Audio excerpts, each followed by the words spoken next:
what does post-conviction relief mean? So just to break that down really simply, post means after, right?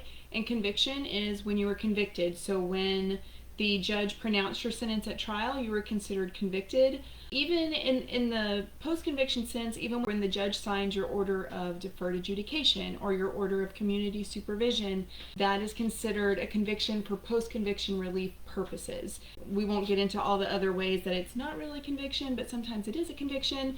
In order to challenge it, once that judge signs the order of deferred adjudication or the order of straight probation or community supervision, that is considered a conviction that you can then challenge through, in that case, an 1107-2.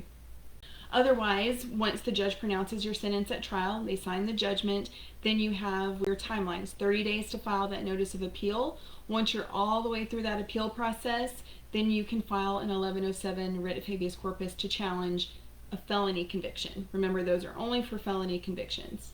If you're talking about misdemeanor convictions, you're talking about an 1109 writ of habeas corpus. I encourage you guys, those of you that are thinking about hiring an attorney or doing it on your own as far as filing a writ of habeas corpus, that number 1107 comes from the article in the Code of Criminal Procedure. So you can just go to Google and Google 1107 Code of Criminal Procedure or Article 1107, and then it plus all the other ones associated with it will pop up for you, and you can read the statutes there. And then Google Scholar will also allow you to look up cases that talk about those statutes, so you can kind of see how the courts talk about them and how they're treated among the different Texas courts.